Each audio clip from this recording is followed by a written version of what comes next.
Estamos reflexionando en el libro Hechos de los Apóstoles, el libro que da el establecimiento de la iglesia aquí en la tierra. Un libro sin lugar a dudas maravilloso, lleno de historias espectaculares. Y la verdad es que nadie dijo que sería fácil.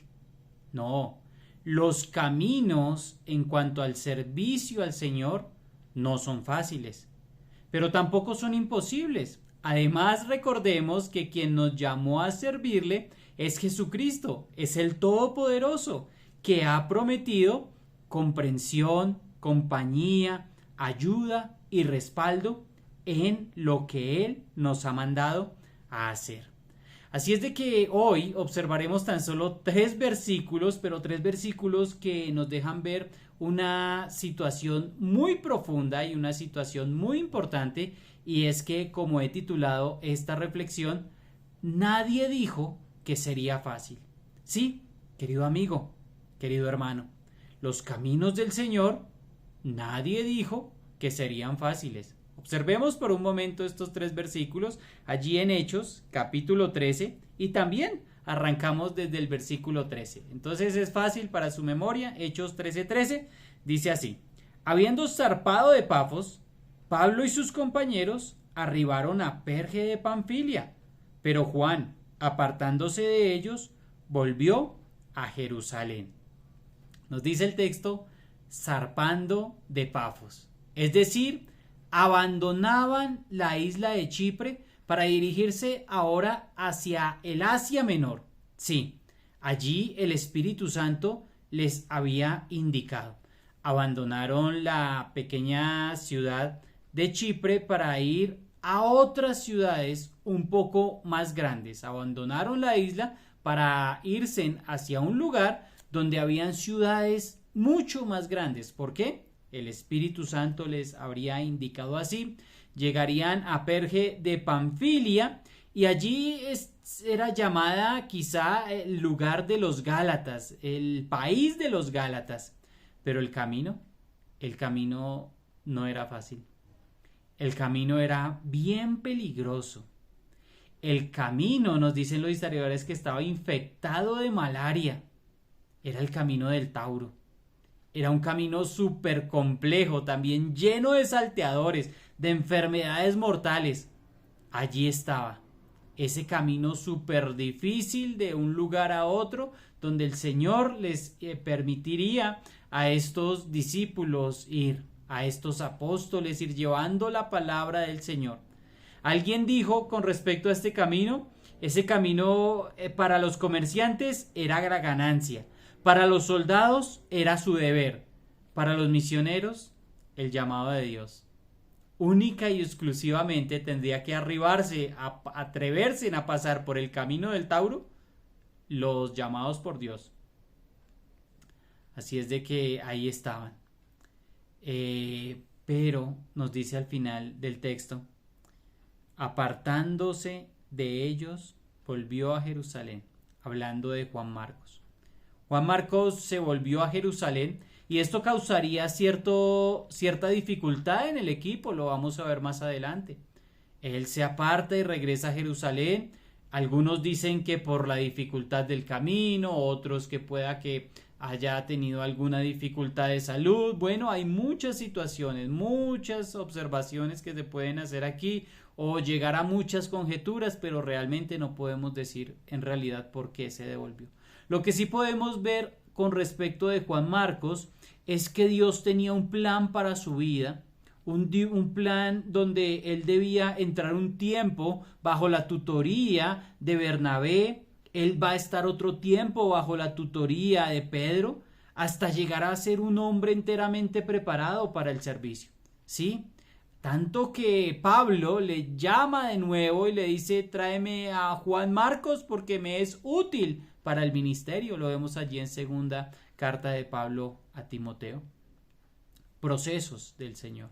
Procesos que Juan tuvo que vivir y por esta causa se apartó de ellos.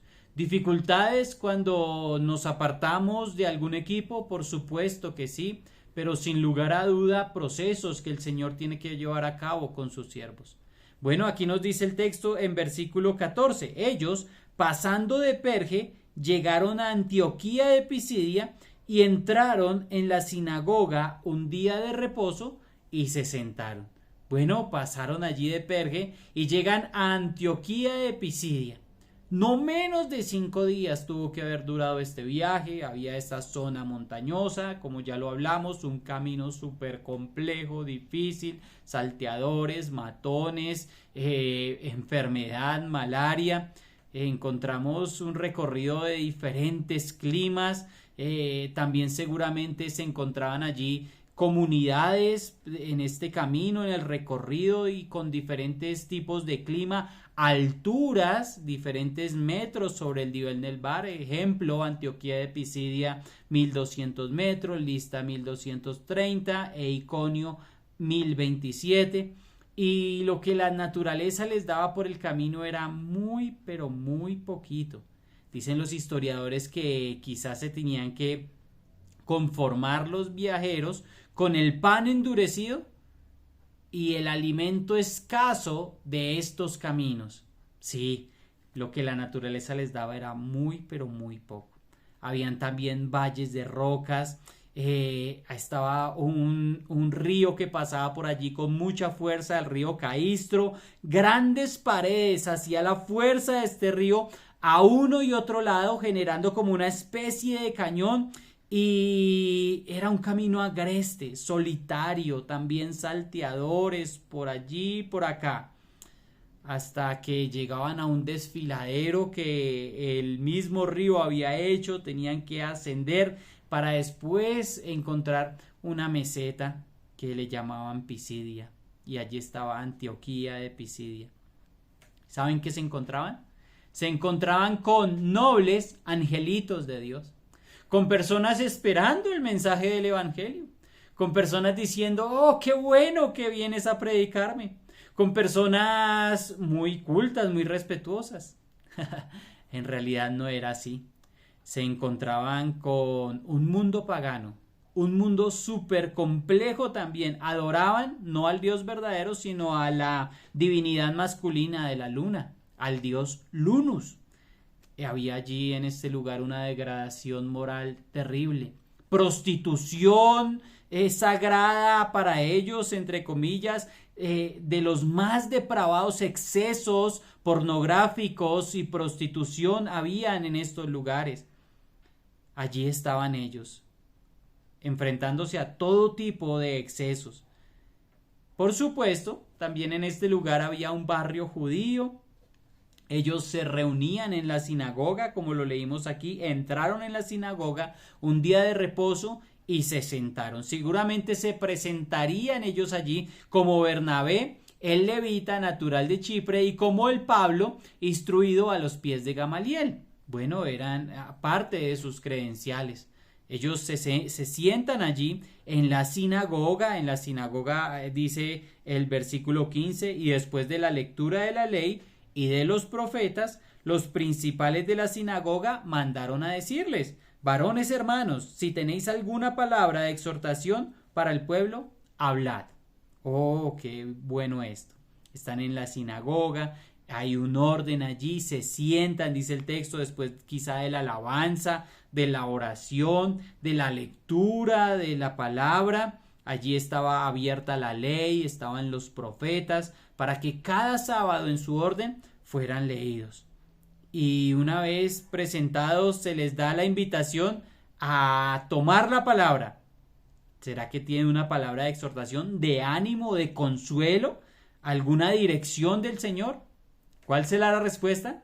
Bueno, no te pierdas nuestra próxima reflexión aquí en Los Hechos. Pero espera, no te vayas tan rápido, porque de aquí aprendemos cosas muy importantes, muchísimas observaciones, muchísimas aplicaciones, pero solamente nos quedaremos con 3 para este día, para hoy, día martes. Usted estará allí escuchando esta reflexión. Si usted es un hijo de Dios, si usted es un creyente, póngame atención a estas 3 reflexiones. Primero, la profunda necesidad de la guía del Espíritu Santo en cuanto al ministerio. Querido hermano, si Dios no le llama, no vaya, tranquilo. Si Dios no le guía a emprender ese ministerio, a realizar la obra del Señor, si Dios no le está dando convicción, seguridad, si no está siendo llamado por la iglesia, por el liderazgo, si usted no está siendo enviado, espere un momento.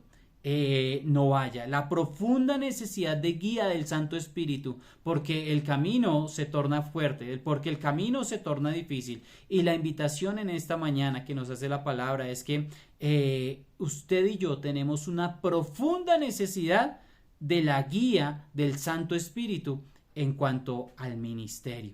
Seguramente en su iglesia hay líderes, hay personas que están yendo delante, hay personas que le pueden instruir y le pueden guiar a dónde es que usted se debe direccionar en cuanto al ministerio. Segundo, sobre todo, aunque atravesemos peligros en medio del camino, recuerde, el Señor es tu guardador. El Señor es quien va adelante, el Señor también es tu retaguardia, el Señor es quien te permite entrar, te permite salir. Lo observamos allí cuando Josué está dando esa declaración al pueblo en Josué capítulo 24. Él es quien le saca, Él es quien le entra, Él es quien les lleva, Él es quien les da la victoria. Él es el Dios de toda gloria, de todo su pueblo. Él es quien guarda, mi hermano. Él es quien guía.